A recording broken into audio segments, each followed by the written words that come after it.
नमस्कार, आप देख रहे हैं राष्ट्र धर्म और मैं हूं आपके साथ चंद्रशेखर त्रिशूल।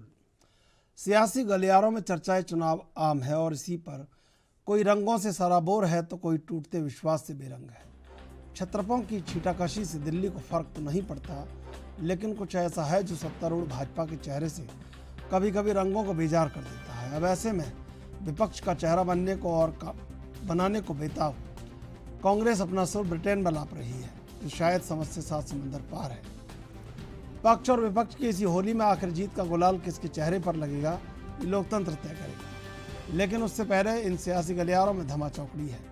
तो वहीं पूर्वोत्तर के चुनाव खत्म होने के बाद भारतीय जनता पार्टी 2024 के लोकसभा चुनाव की तैयारियों में लग चुकी है।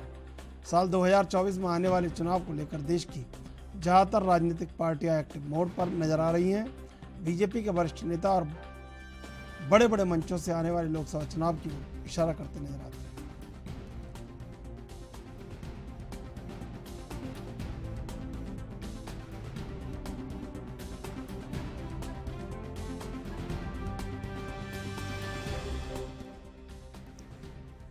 तो अब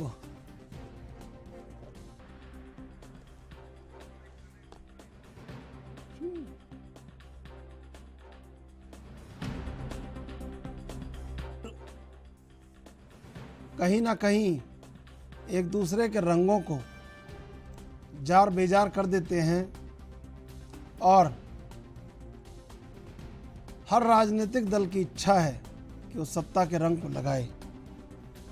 लेकिन सबसे बड़ी बात कि सत्ता का रंग लगे कैसे, क्योंकि लोकतंत्र में सब कुछ जनता के हाथ और ऐसे में जनता भरोसा छत्रपों पर भी करती है, भरोसा कांग्रेस पर भी, भरोसा बीजेपी पर भी। और ऐसे में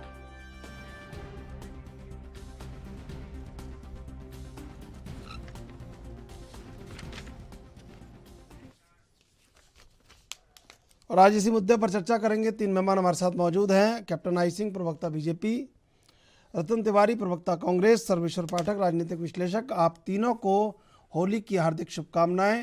कैप्टन आई सिंह जी, रतन तिवारी जी, सर्वेश्वर पाठक जी, आप तीनों का स्वागत है एनवी न्यूज़ पर। सबसे पहले आई सिंह जी आपके पास आएंगे।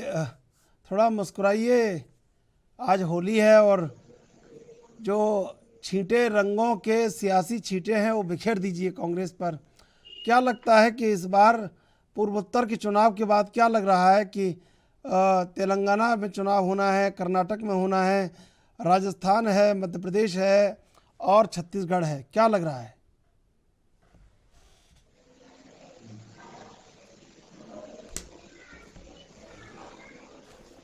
चलिए रतन तिवारी जी, क्या लग रहा है पूर्वोत्तर के चुनाव के बाद भाई? हार्दिक शुभकामनाएं देता हूँ। आपने देखा पूर्वोत्तर में कांग्रेस पार्टी का जो नतीजा आया है वो सराहनीय योग्य नतीजा आया है। हम सरकार नहीं बना पाए, सरकार बनाने की स्थिति हमारी नहीं थी, लेकिन जो वोट परसेंटेज गिरे हैं, जो जनता ने हमको साथ दिया है, जो सपोर्ट दिया है, हम लोग खुश हैं। और रही बात जो आगामी कुछ राज्यों में चुनाव होने हैं, ये 2024 का इसे सेमीफाइनल कह सकते हैं। यही चुनाव ये तय करेगा कि 2024 की गद्दी को कौन संभालेगा। मैं दावे के साथ कह सकता हूं, कर्नाटक में जिस प्रकार एक बीजेपी का पुत्र भ्रष्टाचार में देखा गया, पाया गया, वो लोगों ने देखा। तेलंगाना में इनकी कोई स्थिति नहीं है। राजस्थान, छत्तीसगढ़ और एक और राज्य है जहां मध्य प्रदेश, जहां पे इनको हम पूरी तरीके से परास्त कर देंगे। तो इस सेमीफाइनल में ये पूरी तरीके से अभी आपको देखेंगे कि ये सेमीफाइनल इनके हाथ से निकलेगा, जिसमें ईडी, सीबीआई जो इनके जो एजेंसियां हैं बहुत जोर शोर पे काम करेंगी। लेकिन कांग्रेस पार्टी डरने वाली नहीं है, जनता हमारे साथ है। 2024 का भी चुनाव हम मजबूती से लड़ेंगे और जनता के लिए जीत के दिखाएंगे। ठीक है कैप्टन आई सिंह जी, आवाज आ रही है आपको मेरी? आई सिंह जी आवाज मिल रही है आपको? हाँ, आपकी आवाज मुझे मिल रही है। आई सिंह जी, क्या लग रहा है पूर्वोत्तर के चुनाव के बाद क्या होने वाला है? पूर्वोत्तर में जो परिणाम आए हैं, जनता का जो आशीर्वाद हमें मिला है, वो आपके सामने है कि वहाँ जनता ने हमें भरपूर आशीर्वाद दिया है और कांग्रेस कभी वहाँ पूर्ण रूप से सत्ता में हुआ करती थी और सालों साल सत्ता में रही, और आज स्थिति उसकी क्या हुई है वो भी सबके सामने है। उसके बाद भी हमारे छोटे भाई अगर ये कहे कि हमें बहुत अच्छा वहाँ जनादेश मिला है, तो एक वो कहावत है कि मन बहलाने के लिए गालिब ख्याल अच्छा है, तो मन बहलाने के लिए कांग्रेस अपना मन बहला रही है। वो चाहे पूर्वोच्च हो, चाहे अब जो दूसरे वो 6 राज्यों में होने वाले हैं, जैसे अभी कह रहे थे कि राजस्थान है, छत्तीसगढ़ है, मध्य प्रदेश है, तेलंगाना, कर्नाटक है। इनको अब कुछ हासिल होने वाला नहीं। मध्य प्रदेश और राजस्थान में और छत्तीसगढ़ में तीनों जगह हो सकता है कोई एक आध कोई इनके नेता ने थोड़े तगड़े हो तो सीट निकाल ले, नहीं वहां कुछ हासिल होने वाला नहीं है। क्योंकि मैं तीनों जगह दौरे कर रहा हूँ, महीने में मेरा एक दौरा हर स्टेट में हो रहा है जी। और वहां के मैं आम जनता से बात पूछता हूँ, मैं अपने पार्टी फोरम की बात नहीं कर रहा हूँ। राजस्थान में तो लोग इतने तराईबान हो चुके, ये कह रहे कि हमने बहुत बड़ी गलती करी कि जो कांग्रेस को सत्ता में लाए, यहाँ पर लूट घसोट बलात्कार सरे आम बोले, यहाँ कत्ले आम एक समुदाय कर रहा है, मगर कांग्रेस मुंह पे ताला लगा लेती। और ऐसे ऐसे दंगे वहां हुए जो राजस्थान में कभी हुए नहीं। सुने सुने सुने सुने, बीच में बोलना अच्छी बात नहीं होती। बुद्धिजीवी पना उसी में होता है जो हम आप अपनी बात कहें दूसरे की सुने। तो त्रिशूल जी, राजस्थान में आपने पिछले साल देखा होगा कि नवरात्रों में करौली एक वहां ऐसी जगह है जहां खास करके उत्तर प्रदेश के, मध्य प्रदेश के और राजस्थान तो पूरा है ही, और गुजरात और महाराष्ट्र से भी लोग आते हैं जी माता के दर्शन करने। और वहां मैंने कभी हिंदू मुस्लिम के दंगे अपनी जन्म से लेके अभी तक नहीं सुने। कांग्रेस शासन ने वहां भी हिंदू मुस्लिम के दंगे करवा दिए थे, इतनी बुरी हालत से कराए थे कि पूछो मत। तो वो लोग इस चीज को भुला नहीं पा रहे हैं, कह रहे हैं कि मुझे तो चुनाव कब आए और मैं तैयार बैठा हूं कि इनकी जमानतें जब्त करा दूंगा, सीट तो देना बहुत बड़ी बात है। तो ये भूल जाए, इनकी जैसी करनी है वैसी कथनी है।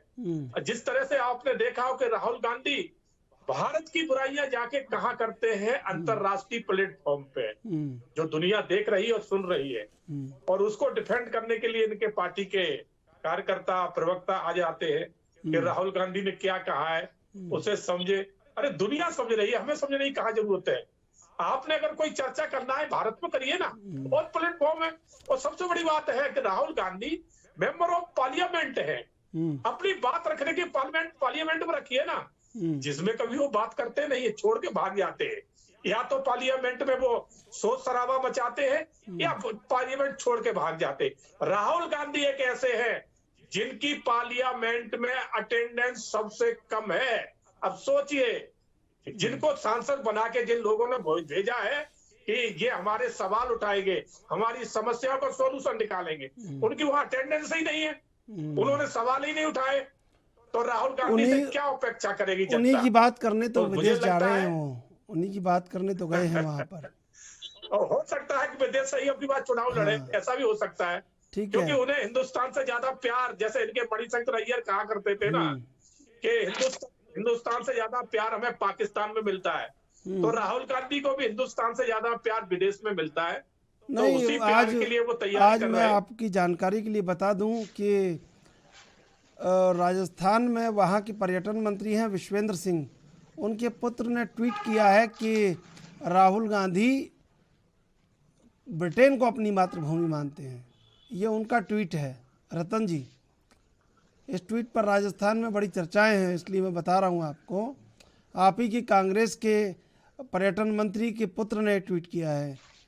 सर्वेश्वर जी, क्या लगता है कि वर्तमान जो छींटाकशी और जो होली चल रही है, सियासी होली चल रही है, उसमें सत्ता का रंग किसके, सत्ता का जो गुलाल है वो किसके गाल पर लगने वाला है? देखिए, वर्तमान जो आज चल रहा है, सबसे पहले त्रिशूल जी, आपको, सभी पैनलिस्ट को, आपके सभी दर्शकों को होली की रंग भरी शुभकामनाएं। बिल्कुल, आपको भी शुभकामनाएं जी। देखिए त्रिशूल जी, मैं जवाब लूंगा सर्वेश्वर जी आपका, लेकिन अभी लेंगे एक छोटा सा ब्रेक। ब्रेक के बाद फिर हाजिर होंगे।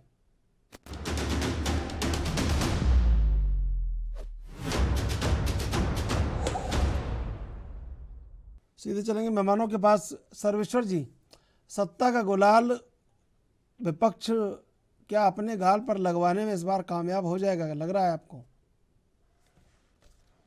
कहीं दूर दूर तक उसकी कोई सुगबुगाहट भी नहीं है। अगर सत्ता का गुलाल अपने गाल पे लगाना होता तो उसके लिए विपक्ष काम करता। अब अभी बीजेपी के प्रवक्ता महोदय ने, और ये पूरे डोमेन में है, राहुल गांधी अभी चिल्ला रहे हैं कि हमें अपने देश में बोलने नहीं दे रहा है, कोई यूनिवर्सिटी में बोलने नहीं दे रहा है। और जहां के सांसद है, जो पार्लियामेंट में सेशन लगता है, उस सेशन में आप देख लीजिए कि कितने वो क्वेश्चन पूछे हैं। केरला के नॉर्मल जो दूसरे एमपीज हैं, उनकी संख्या ज्यादा होती है क्वेश्चन पूछने में, और इनकी संख्या कम है, 90 के आसपास है। एवरेज जो क्वेश्चन पूछा गया पार्लियामेंट में वो 160 है, लेकिन राहुल गांधी का 90 है। दूसरी बात, इनकी अटेंडेंस देख लीजिए, 50% के आसपास इनकी अटेंडेंस है। तो जो अपने देश की पार्लियामेंट है, जहां पे सत्तारूढ़ पार्टी को आप नाको चने चबा सकते हो, लेकिन वहां पे आप कुछ करते नहीं हो, और आपको लॉन्च करने के लिए भेजा जाता है यूके, यूएसए, वहां के पार्लियामेंट में बातें करो या यूनिवर्सिटी में बातें करो, उससे कुछ नहीं हासिल होने को है। अब सोचो, दूसरे देश की धरती पर जाके कहते हैं कि अमेरिका और यूरोप क्यों नहीं भारत में लोकतांत्रिक प्रक्रिया बहाल करने के लिए काम कर रहा है, यानी कि यहाँ की जो सरकार है उसको अपदस्थ करने के लिए वो कह रहे हैं, और जॉर्ज सोरोस की मदद से वो काम कर भी रहे हैं। लेकिन ये 21st सेंचुरी का भारत है, वो जमाना चला गया। यहाँ के आजकल के जो अनपढ़ युवा भी है, उसके हाथ में स्मार्टफोन है, और वो समझता है कि क्या सही है क्या गलत है। रही बात कि अभी पूर्वोत्तर के राज्यों का जो चुनाव हुआ, उसका 30 सेकंड में मैं आंकलन बताता हूँ। अभी कांग्रेस के प्रवक्ता महोदय ने कहा कि बहुत अच्छा कांग्रेस का प्रदर्शन रहा। मेघालय से ही स्टार्ट करते हैं। मेघालय में इनको 13.14% मिला वोट शेयर, और सीटें 5 मिली। बीजेपी को वहां पे 9.33%, सीट 2। जो उनकी स्थिति थी बीजेपी की पिछली बार, वही स्थिति रही। लेकिन कांग्रेस की स्थिति कहाँ आ गई? 21 से 5 पे आ गई। ऑल इंडिया जो तृणमूल कांग्रेस है, उनका वोटिंग परसेंट और कांग्रेस का वोटिंग परसेंट एक ही है। उसका 13.78 है, इनका 13.14 है। सीट की संख्या भी दोनों का सेम है। तो कांग्रेस अपने बल गया, जहाँ के जो गढ़ हुआ करता था वहां पे इनका ये हाल है। नागालैंड आ जाइए, नागालैंड में इनको 3.55% मिला है। बीजेपी को वहां 12 सीट और 18.81% मिला। उसके बाद देखिए, चिराग पासवान जो बिहार में कुछ नहीं कर पाते हैं, लेकिन वहां जाके 2 सीटें जीते हैं, और उनका जो वोटिंग परसेंटेज है नागालैंड में 8.65 है। कांग्रेस से कई गुना दुगुना वोटिंग परसेंटेज चिराग पासवान जी की पार्टी को है, लोजपा को। और जी, उसके बाद त्रिपुरा आते हैं। त्रिपुरा में हमने देखा, इसमें कोई दो राय नहीं है कि बीजेपी का वोटिंग परसेंट भी डाउन हुआ, सीटें भी कम हुई, लेकिन बीजेपी अपना सत्ता जो कहते हैं बचाई, 32 सीटें के साथ 38.97। लेकिन जिस लेफ्ट पार्टी सीपीआईएम की ये पूंछ पकड़ के गए थे, उनका देख लीजिए उनका क्या हाल हुआ। उनका भी कांग्रेस कितनी सीट थी, अभी कितनी सीट है? दोनों पार्टी के, बीजेपी का 43 था, उनका 44 था, सीपीआईएम का 43 वोटिंग परसेंटेज। सर्वेश्वर जी, रतन तिवारी जी सवाल पूछ रहे हैं। बस ये लास्ट है। सीपीआई का वोटिंग परसेंट खिसक के आ गया 24.6। हमारी जो पहले कितनी थी, अब कितनी है, वो जवाब लगा सकते हैं कि जिस पार्टी की पूंछ पकड़ के गए, उसका खुद का वोटिंग परसेंटेज आ गया, ठीक है, आ गया। रतन तिवारी जी, क्या लगता है भाई, पूर्वोत्तर में जो परिणाम आए उससे आप संतुष्ट हैं? मैं बिल्कुल संतुष्ट हूं। पूर्वोत्तर की जनता ने कांग्रेस पार्टी को भरघोस वोट दिया है, भरपूर समर्थन दिया है। मैं खुश हूं। हम जनता की बीच में जाएंगे। अभी हम लोग पूर्वोत्तर की तरफ भारत जोड़ो यात्रा पार्ट 2 की शुरुआत करने जा रहे हैं। जो गुजरात के लोगों को लगा था कि राहुल गांधी जी हमारे राज्य में नहीं आए थे, भारतीय जनता पार्टी के कुछ प्रवक्ता भी चिल्ला चिल्ला के बोलते थे, तो हम इनकी भी मनोकामना पूरी करने जा रहे हैं। पूर्वोत्तर ने हमको भारी जन समर्थन दिया है।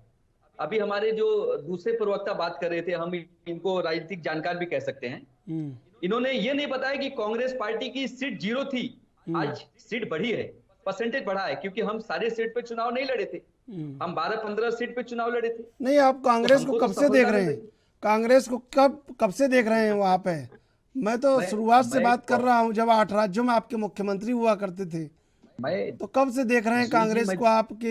आप कह रहे हैं प्रदर्शन ठीक है, बढ़िया है, कब से देख रहे हैं? नहीं, मैं जानता हूं कि किस प्रकार प्रशांत किशोर जी के माध्यम से लोग टीएमसी में गए। रतन जी, वहां पे किस प्रकार हमारी रतन जी, देखिए, आप कांग्रेस को पूर्वोत्तर में तब से देख रहे हैं जब से आप राजनीति में आए हैं कांग्रेस में, या जी मैं जब से 8 मुख्यमंत्री थे तब से देख रहे हैं? नहीं, मैं जानकारी ले रहा हूँ, लेकिन मैं 2004 से बहुत नजदीक से देख रहा हूँ।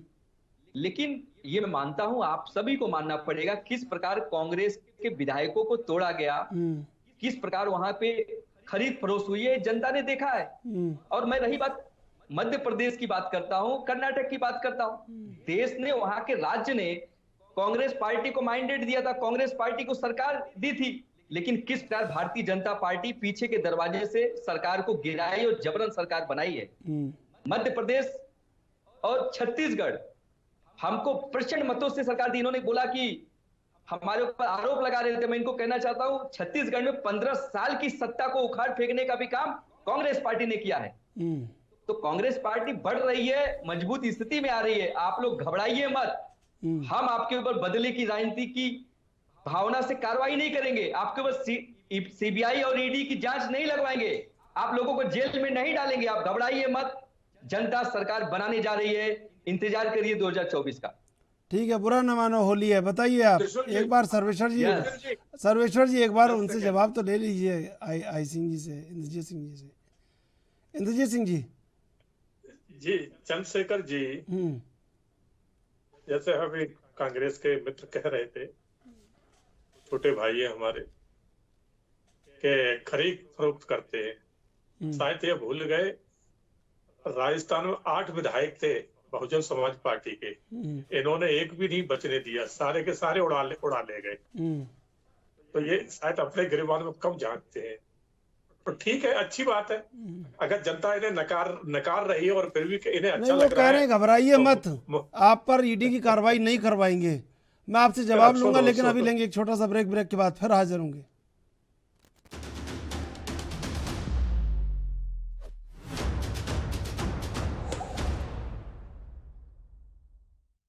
ब्रेक के बाद आपका स्वागत है। सीधे चलेंगे मेहमानों के पास। इंद्रजीत सिंह जी कह रहे हैं, रतन तिवारी जी घबराइए मत, आपके ऊपर ईडी के छापे, सीबीआई के छापे नहीं पड़वाएंगे, भरोसा है उनको पूरा, कांग्रेस सत्ता में आ रही है। चंद्रशेखर जी, जिस पार्टी ने 65 साल से भी अधिक शासन किया हो केंद्र में, और वो भी एक परिवार ने, और इन्होंने आज दिन तक कहीं कोई छापे डलवाए ही नहीं, क्योंकि केंद्र में भी ये हुआ करते थे और प्रांतों में भी इन्हीं की सरकार हुआ करती थी।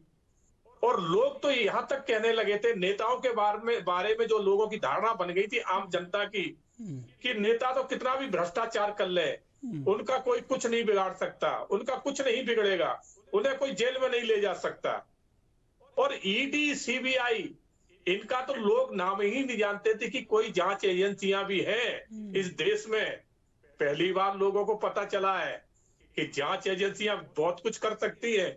इन भ्रष्ट नेताओं को, इन भ्रष्ट कांग्रेसियों को, इन भ्रष्ट अन्य पार्टियों के नेताओं को जेल में भी डाल सकती हैं ये एजेंसियां। तो आज पता चल रहा है लोगों को कि नहीं, जो आज केंद्र में सरकार है वो सही काम कर रही है। कितना बड़ा भी नेता बन जाए, अगर भ्रष्टाचार किया है तो वो जेल में जाएगा, उसको कोई रोक नहीं सकता है। चाहे वो राहुल गांधी हो या सोनिया गांधी हो या रॉबर्ट वाड्रा हो, जेल में जाएंगे, बचेंगे नहीं। अभी बेल पे है, अभी बेल पे है और ये जेल में भी जाएंगे, क्योंकि अभी बेल पे है, केस खत्म नहीं हुआ है। आप निश्चिंत रहिए। रतन जी किसके लिए बोल रहे हैं बताइए? बीजेपी में चले जाइए, इनको शुद्धता का प्रमाण पत्र दिया जाता है। कितने बड़े बड़े घोटाले कर लीजिए, ये ईडी सीबीआई की बात करते हैं। महाराष्ट्र में नारायण राणे को आप भूल गए होंगे, आपके मुख्यमंत्री असम के, उनको आप भूल गए होंगे। उनके ऊपर सीबीआई की जांच चल रही थी, ईडी की जांच चल रही थी। बीजेपी में शामिल होते ही वो दूध के धुले हो गए, जांच बंद हो गई। क्यों जांच बंद हो गई, इसके बारे में आप बता सकते हैं? क्योंकि उनको आपने बीजेपी का संरक्षण देकर रखा है, क्योंकि आपके बीजेपी के हो गए हैं। विपक्ष के लोगों पे 95% छापे आपकी सरकार बनवा रही है, सत्ता पक्ष के ऊपर मरवाइए। ठीक है सर्वेश्वर जी, क्या लग रहा है, कांग्रेस वर्तमान में भारत जोड़ो यात्रा निकालती है, फिर राहुल गांधी बाहर कुछ कहते हैं कि बोलने नहीं दिया जा रहा है, बार बार वो ये कह रहे हैं बोलने नहीं दिया जा रहा है, और बोलने नहीं दिया जा रहा है, बोलने नहीं दिया जा रहा कह के खूब बोले जा रहे हैं। त्रिशूल जी, मैंने पहले ही कहा कि कांग्रेस पार्टी संभल नहीं पाई इस भारत जोड़ो यात्रा से भी। कोई फायदा कहीं नहीं हुआ, क्योंकि जिस एजेंडे के राजनीति के तहत वो कर रहे थे, भारत विरोधी लोगों को लेके भारत यात्रा कर रहे थे, हिंदू विरोधी लोगों के साथ भारत यात्रा चल रहा था, तो देश की जनता जानती है। आप बाहर जाके बोल रहे हो, मैंने कहा ना, अपने देश की पार्लियामेंट में आप गायब रहते हो, जहां आपको सरकार से सीधा सवाल पूछना है, जनता के हित के लिए सवाल पूछना। दूसरी बात त्रिशूल जी बताइए, कांग्रेस के प्रवक्ता महोदय का कहना है कि बीजेपी में आके सब के पाप धुल जाते हैं। कर्नाटका में अभी पकड़ा गया वो बीजेपी का ही है ना। छत्तीसगढ़ में इन्होंने 15 साल के बीजेपी के शासनकाल को खत्म करके सत्ता हथियाई। रमन सिंह गवर्नमेंट के खिलाफ अगर भ्रष्टाचार होता तो इन 5 सालों में क्यों नहीं उजागर किया। राजस्थान में वसुंधरा राजे की सरकार को हरा के ये सत्ता हासिल किए। अगर वसुंधरा राजे की सरकार ने भ्रष्टाचार किया था तो क्यों नहीं उजागर किया, क्यों नहीं उस मंत्रियों को जेल भेजा। पंजाब में ये अकाली बीजेपी को हरा के सत्ता हासिल किए थे, वहां पे तो बहुत बड़ा ड्रग्स रैकेट और ये चला था, और कहा था कि अकाली और बीजेपी सुन लीजिए, अच्छी बात कही है, सुन लीजिए। लेकिन वहां के लोगों को भी, वहां के बीजेपी के किसी भी नेता या अकाली के नेता को इन्होंने ना भ्रष्टाचार में जेल में बंद करवाया। तो आप फिर किस मुंह से बोल रहे हो कि बीजेपी जो है, बीजेपी में जाके लोगों के पाप धुल जाते हैं। जब अगर उनके खिलाफ भ्रष्टाचार के आपके पास सबूत होते तो आप गिनाऊंगा कि बीजेपी भी भ्रष्ट पार्टी है, लेकिन आपने 5 साल में तो कुछ किया नहीं। दूसरी बात त्रिशूल जी, देखिए असम के मुख्यमंत्री कांग्रेस पार्टी से आते हैं, मनिक साहा जी भी कांग्रेस पार्टी से आते हैं और बीजेपी में मुख्यमंत्री है। माधवराव सिंधिया जी कांग्रेस पार्टी से आते हैं, बीजेपी में मुख्यमंत्री है। देखिए बड़े बड़े लीडर, ज्योतिरादित्य सिंधिया बीजेपी में कांग्रेस में आने वाला है, केंद्रीय मंत्री हैं जी, केंद्रीय मंत्री हैं, सॉरी, हाँ, वो नागरिक उड्डयन मंत्रालय, ज्योतिरादित्य सिंधिया जी के पुत्र, ज्योतिरादित्य सिंधिया की मैं बात कर रहा माधवराव हूं। कोई आने वाला है, नाम बता रहे थे। मैं क्षमा चाहता हूँ, चलो मेरे कोई मुंह से नहीं, वो निकल जाता है, मैं क्षमा चाहता हूँ।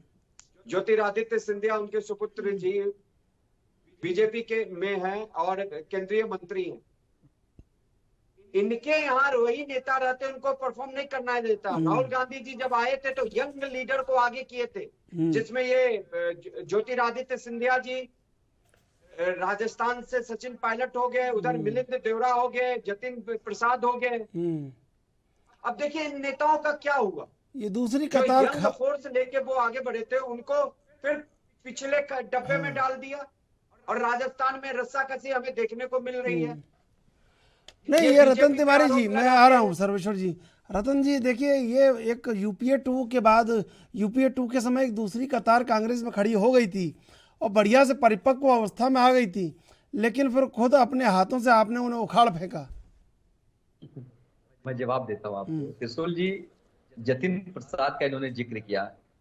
जतिन प्रसाद जी सपा और कांग्रेस के गठबंधन से कांग्रेस का विधानसभा का चुनाव नहीं जीत पाए थे, लेकिन यही कांग्रेस है जो उनको सांसद बनवा के उनको केंद्र में मंत्री बनवाया था।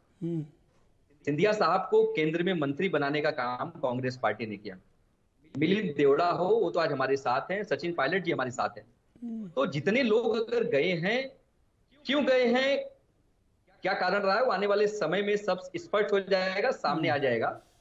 और मैं बड़े दावे के साथ कहता हूं कि 2024 में सरकार बनने दीजिए, कम से कम 50% चुने हुए सांसद भाजपा से कांग्रेस में भी आएंगे। ये भी देश की जनता देखेगी। क्यों जाते हैं, क्यों आते हैं, ये आप भी समझदार है और जनता भी समझदार है। मैं इस पे ज्यादा बहस नहीं करूंगा। देखिए, सरकार बनने का दावा पूरी तरह किया है इन्होंने। सरकार बनने का तो दावा भी किया, ऊपर से बीजेपी से 50 एमपी भी लेके जाएंगे। हमने देखा था कि बीजेपी को छोड़ के जो भी गया उसकी दुर्गति हुई। लास्ट में शत्रुघ्न सिन्हा जी बंगाल भाग के गए तो वहां पे ममता बनर्जी के शरण में उनको जीत हासिल हुई। कीर्ति आजाद का भी वही हाल है। नहीं, लेकिन जीत तो गई ना, जीत गई तो फिर भले बोल नहीं पा रहे हैं, संसद में बोल नहीं पा रहे हैं, लेकिन बीजेपी के खिलाफ बोल नहीं पा रहे हैं, लेकिन जीते तो है ना। नहीं तो बोलने में क्या है, जब आप विरोधी पार्टी में हो तो आप खुल के बोलो। बोलने तो में आपको किसने रोका है? वहीं से इसलिए तो कहता हूँ कि राहुल गांधी जी अपने देश के पार्लियामेंट में बोलते नहीं है। नहीं, राहुल गांधी तो कह रहे हैं ना, दूसरे देश के राहुल गांधी कह रहे हैं भाई बीजेपी की बी टीम है, टीएमसी बीजेपी की बी टीम है। कौन? टीएमसी। इसीलिए एक सीट कांग्रेस ने जीत लिया तो टीएमसी इतनी पागल हो चुकी है ममता बनर्जी। कांग्रेस ने अभी एक सीट जीता है ना वहां बाई इलेक्शन में, वहां जो 0 इनकी संख्या थी विधानसभा में, कोई इनके तरफ से बैठने वाला हो गया। तो इंद्रजीत जी, ये दावा कैसे पुख्ता होता है? ये कह रहे हैं कि सरकार बनाएंगे, 50 एमपी हमारे पास आ जाएंगे टूट के, कैसे दावा पुख्ता हो रहा है इनका? चंद्रशेखर जी, मैंने कहा था कि गालिब का जो शेर है कि मन बहलाने के लिए ख्याल अच्छा है, तो ठीक है, कांग्रेस अपना मन बहलाती रहती है। वो अब पहले जो है उनको तो ये संभाल ले, उनको तो बचा ले, क्योंकि आज कोई कांग्रेस में कोई नहीं रहना चाह रहा है, जो है वो भी भाग रहे हैं। हाँ, कांग्रेस में बचेंगे, मैं बता दूं कौन कौन बचेगा। दिग्विजय सिंह कहीं नहीं जाएंगे कांग्रेस छोड़ के, रमेश जयराम रमेश है कहीं नहीं जाएंगे, जैसे सुरजेवाला है कहीं नहीं जाएंगे, क्योंकि इन्हें मालूम है कि जो इन्हें यहाँ हासिल हो रहा है वो कहीं नहीं मिलेगा। होती है, मैं नाम नहीं दूंगा, उसकी तरह इनको घुमाते रहते हैं और राहुल गांधी वही कहते रहते हैं। तो कांग्रेस, ये लोग कांग्रेस को खत्म करने वाले हैं और ये कांग्रेस नहीं छोड़ेंगे। बाकी जितने अच्छे लोग हैं कांग्रेस में, जो बुद्धिजीवी है, जो राष्ट्र निर्माण चाहते हैं, देश की बात करना चाहते हैं, वो कांग्रेस में एक भी नहीं रहेगा अगले चुनाव में, आप देखना। और ये 50 की कह रहे हैं, मैं कह रहा हूं अगर आपकी बार इनका खाता खुल जाए तो ये बहुत बड़ी बात मान लेना। खाता भी नहीं खुलेगा। राहुल गांधी जिस परंपरागत सीट पे अमेठी में बरसों से जीत रहे थे और वहां से उनको छोड़ के भागना पड़ा, एक रिजर्व सीट पे भागना पड़ा, और वो भी हमारी एक महिला कैंडिडेट के साथ। तो आप ताकत यही से इनकी अंदाजा लगा लो कितनी ताकत है। परंपरागत सीट छोड़ के भागे और हार गए वहां, और वायनाड गए, वायनाड जहां उन्हें मालूम था कि रिजर्व सीट है। तो ये तो इनकी स्थिति बन चुकी है और भारत की जनता आज बड़ी अच्छी तरह जान चुकी है कि कांग्रेस पार्टी और राहुल गांधी क्या है और इनकी सोच क्या है और ये भारत के प्रति क्या कर रहे हैं। तो अब तो ये सपने देखें कि इस पार्टी को दोबारा कभी सत्ता हासिल होगी। अभी 2 प्रांतों में है, अभी विधानसभा चुनाव इसी साल में होना है, ये 2 प्रांत भी इनके हाथ से निकल जाएंगे क्योंकि वहां की जनता त्राईमान कर चुकी। सर्वेश्वर जी, क्या लगता है ये भी एक जवाब है कि भाई 4-5 राज्यों में क्या होने वाला है, इस पर भी लोगों की निगाह टिकी हुई है। मैं आपसे जवाब लूंगा, लेकिन अभी लेंगे एक छोटा सा ब्रेक के बाद फिर आज चलेंगे मेहमानों के पास। सर्वेश्वर पाठक जी, देखिए त्रिशूल जी, आप एक बार सवाल दोहरा सकते हैं? सर्वेश्वर जी, क्या लग रहा है, इतना बड़ा जीत का दावा कर रही है कांग्रेस, क्या लग रहा है? जो आने वाला विधानसभा चुनाव है, 5 राज्यों में चुनाव होने वाले हैं, वहां पर भी निगाह 5 राज्यों में, और बड़े बड़े राज्य हैं। राजस्थान हो गया, आपका मध्य प्रदेश हो गया, छत्तीसगढ़, कर्नाटक, जो बीजेपी का साउथ के एक राज्यों में मात्र वर्चस्व जो है कर्नाटक में, तेलंगाना में नहीं पसार रही है, तेलंगाना भी है। ये जितनी जरूरी कांग्रेस पार्टी के लिए है, उससे बहुत जरूरी बीजेपी के लिए है। लेकिन देखिए, 2019 के चुनाव से पहले बीजेपी 3 राज्य हार चुकी थी, मध्य प्रदेश, राजस्थान और छत्तीसगढ़। उस समय भी यही कयास निकाले थे, और जो भी चुनावी पंडित थे वो कहते कि बीजेपी 2019 नहीं जीत पाएगी। यूपी का आंकलन करते थे कि 30 से 35 सीटें मिलेंगी। ये एक एजेंडा सेटिंग किया जाता है, स्टोरी प्लांट किया जाता है। लेकिन अभी भी सच्चाई ये है कि आज भी केंद्रीय सरकार का, अगर मान लीजिए लोकसभा का इलेक्शन आज भी हो जाए अगले 2 महीनों में, चाहे जो भी कमियां हैं, देखिए कोई भी सरकार जो है जनता के पूरे 100% पादों पे खड़ी नहीं उतरती है जी। एक न एक वर्ग उनसे रुष्ट ही रहता है। फिर भी आज अगर लोकसभा का चुनाव हो जाए तो बीजेपी ही सरकार बनाएगी। अच्छा, क्योंकि देख लो 2019 का ट्रेंड उठा के देख लो, कांग्रेस पार्टी ने बड़े बड़े राज्य उस समय जीते थे 2019 के इलेक्शन से जस्ट पहले, 6 महीने पहले। लेकिन क्या हुआ, हाँ उनकी सीटों में 10-12 सीटें का इजाफा हुआ, इसमें कोई दो राय नहीं। इन्होंने एक स्ट्रेटेजी के साथ जो भारत जोड़ो यात्रा की, वो साउथ इंडिया से शुरू किया। साउथ इंडिया टोटल जो है 129 लोकसभा सीट, 129-28 के आसपास देता है। 129 ही है। और वहां पे साउथ इंडिया में कांग्रेस का है वर्चस्व। कर्नाटक भी देख लीजिए, तमिलनाडु में डीएमके के साथ है, केरला में भी है, उसके बाद आपका आंध्र प्रदेश तो खत्म ही हो चुका है। वहां भरोसा है कांग्रेस को? नहीं, जगनमोहन रेड्डी वहां पे आने नहीं देगा वापस कांग्रेस को। इवन बीजेपी को भी बहुत मशक्कत करनी पड़ेगी। लेकिन वहां छत्रप हावी है चंद्रबाबू जी, वहां पर छत्रप हावी है, कांग्रेस का वर्चस्व है, हावी है। ये सुलझाना पड़ेगा, ये एक बड़ी रणनीति है, इसको सुलझाना पड़ेगा रतन तिवारी जी। वहां छत्रप हावी है, कांग्रेस का वर्चस्व है लेकिन छत्रप हावी है वहां पर,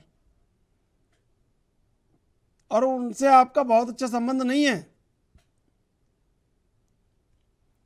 रतन जी, मैं जवाब दूं? हाँ, सबसे पहले मैं हमारे जो भारतीय जनता पार्टी के अच्छे मित्र और दूसरे हमारे एक राजनीतिक जानकार, उनको मैं कह देना चाहता हूँ, साइनिंग इंडिया का नारा अटल बिहारी वाजपेयी ने दिया था, उसमें पूरे देश नहीं, भारतीय जनता पार्टी का कार्यकर्ता तक कहता था कि 2004 में कांग्रेस नहीं, कोई भी पार्टी भाजपा को नहीं उखाड़ सकती।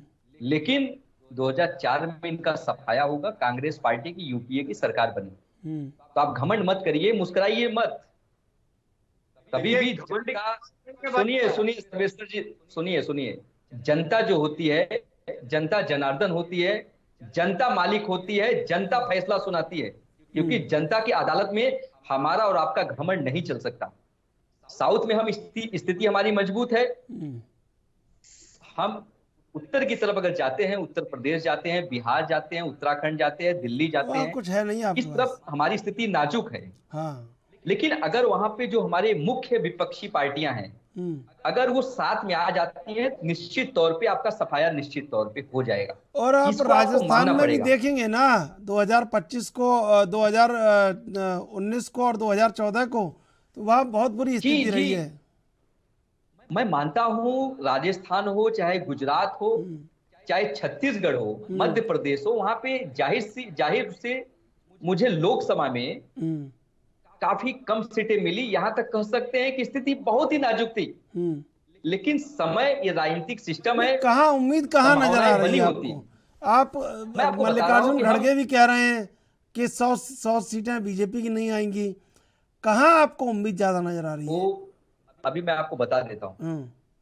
अगर बिहार में लालू प्रसाद यादव और नीतीश कुमार और कांग्रेस पार्टी अगर मिलकर चुनाव लड़ते हैं तो मैं दावे के साथ कहता हूं 2 सीट भी नहीं आएगी बीजेपी की। और वही स्थिति उत्तर प्रदेश में भी है। अगर सारी मजबूत जो पार्टियां हैं जिनका जनाधार है अगर मिलकर चुनाव लड़ते हैं पहले तो मिलके ही लड़े थे भाजपा हो भाई, जाएगी। पहले मिलके ही लड़े थे। नहीं सर। अरे बताइए सर्वेश्वर जी, बता दीजिए इन्हें। भूल गए क्या? हाँ, लोकसभा की पहले स्थिति बहुत मिलके ही अलग लड़ रहे होती है। थे सब। विधानसभा लड़े थे। बताइए बताइए क्या स्थिति हुई भाई। थी? तो मायावती और अखिलेश यादव तो मिलके लड़े थे।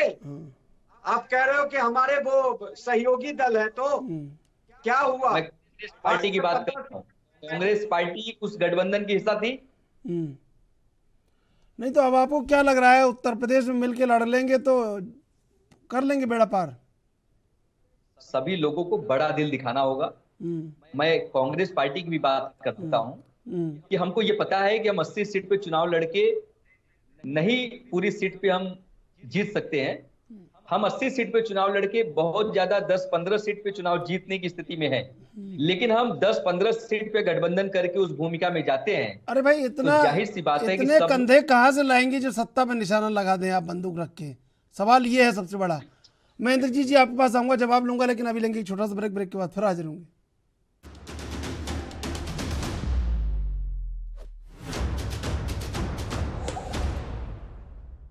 सीधे चलेंगे मेहमानों के पास। इंद्रजीत सिंह जी, कहाँ बड़ी उम्मीद नजर आ रही है? मल्लिकार्जुन खड़गे भी कह रहे हैं, रतन तिवारी भी कह रहे हैं कि 100 सीटें से ज़्यादा बीजेपी की नहीं। कहाँ बड़ी उम्मीद नजर आ रही है कांग्रेस को? अभी जैसे कह रहे थे कांग्रेस के प्रवक्ता कि बिहार में मिलकर लड़ेंगे, तो बिहार में तो नीतीश तैयारी कर रहे हैं 2024 की। तो क्या उनको ये नेता मानेंगे? नहीं, वो तो कह रहे हैं कि राहुल गांधी प्रधानमंत्री बनने चाहिए। नहीं तो ये तो राहुल गांधी के लिए कह रहे हैं, मगर वहां नीतीश तैयार है, ताल ठोक रहे हैं। वो हमारा गठबंधन ही इसलिए तोड़ के गए क्योंकि वो 2024 की तैयारी कर रहे हैं। तो उन्हें मालूम था कि यहाँ 2000 की तैयारी नहीं कर पाएंगे। यहाँ उनको तो कई लोगों के फोन भी आए हैं, वो कहते हैं कि कई लोग कह रहे हैं कि प्रधानमंत्री बनिए आप। नहीं तो इस स्थिति को ये कांग्रेस क्लियर करे ना कि राहुल अब हमारे नेता नहीं है, नीतीश नेता है। इसको इन्हें क्लियर करना चाहिए। फिर उत्तर प्रदेश में जो समाजवादी के अखिलेश हैं, वो इनके न्योता को भी स्वीकार नहीं कर रहे। इन्होंने यात्रा में बुलाया था, उन्होंने मना कर दिया, बोले हमें नहीं तुम्हारी यात्रा आना। पहले तो हमारी एक बार साइकिल पंचर करके चले गए थे, अब हमें दोबारा तुमसे पंचर नहीं करवाना है। तो इस तरह से लोग इनसे परहेज कर रहे हैं। तो अब इनके साथ मिलके कौन लड़ेगा? हमें तो कोई नहीं लग रहा है। हाँ, फुरफुरा शरीफ जैसे जो है ना, जहां जाके गठबंधन करते हैं, अमजद कसाब से करते हैं, ऐसे इनको जरूर मिलेंगे, उनके साथ इनका गठबंधन जरूर होगा। बाकी तो अन्य पार्टियां, कोई मालूम है हर पार्टी को कि कांग्रेस गठबंधन करना और अपना सत्यानाश पार्टी कराना। तो हर लोग समझ चुके हैं कि जिसके साथ इनका गठबंधन हुआ है वो पार्टी निपट गई है। तो इसलिए कोई इनके नजदीक भी नहीं आना चाहता। सर्वेश्वर जी, स्थिति अब क्या रहेगी वो? सर्वेश्वर जी, बड़ी उम्मीद कैसे नजर आ रही है? क्योंकि छत्रपों से संबंध बनाने की दिशा में कोई काम नहीं हुआ है। उधर से मान लीजिए नीतीश कुमार ने कहा कि राहुल गांधी को चेहरा बनना चाहिए, तो पहले कपिल सिब्बल बोले कि कौन आई लव यू बोलेगा, उसके बाद और जयराम रमेश बोले सब कि भाई हम तो खुद पहुंच ही रहे हैं दिल्ली। तो ये जो संवाद है वो हो नहीं पा रहा है। ऐसे में क्या लगता है, छत्रपों और कांग्रेस के बीच में दूरी है, फिर उम्मीद कहाँ नजर आ रही है? देखिए, मुझे कहीं कोई उम्मीद नजर नहीं आ रही है। मुंगेरी लाल के हसीन सपने हैं इनके। जो यूपी जीतेगा वही सेंटर में, चाहे यूपी से कोई 50 सीटें निकाले या बीजेपी 60 निकाले, 67 निकाले या 72 निकाले, कांग्रेस यूपी में 0 है। साउथ से सीट लेके ये कह रहा है कि हमारे क्षेत्रीय दल जिनसे हमारा गठबंधन होगा। 2019 में बुआ और भतीजा ने लड़ा था चुनाव बीजेपी के अगेंस्ट, क्या हुआ हमने देखा। उधर ममता बनर्जी 2019 में 22 और कितना था, 22-18 या कुछ ऐसे ही था। वहां पे अगर ममता बनर्जी 42 में से 40 स्ट्राइक मारेंगी तभी कुछ हो पाएगा। रही बात बिहार की, लालू यादव जब अपने चरम उस पे था, उत्कर्ष पे था, तब पर भी 40 में से कभी 30 या 35 सीटें नहीं जीती थी।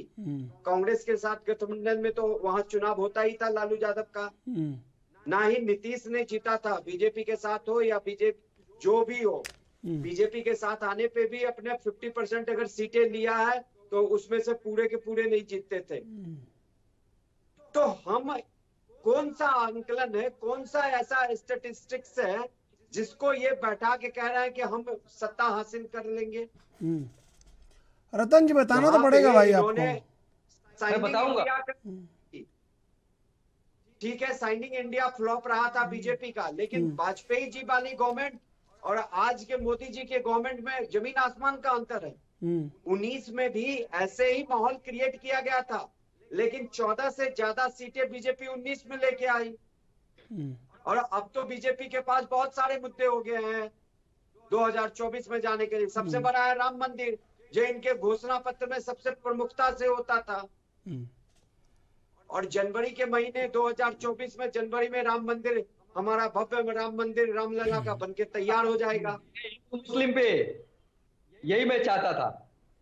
नहीं, जो बात है बीजेपी तो कहती है ना भाई, उन्होंने। चलिए रतन तिवारी जी बताइए कि भाई कैसे बनेंगे आप, सरकार कैसे बनाएंगे, और जवाब लूंगा, लेकिन इससे पहले लेंगे एक ब्रेक। ब्रेक के बाद फिर हाजिर होंगे।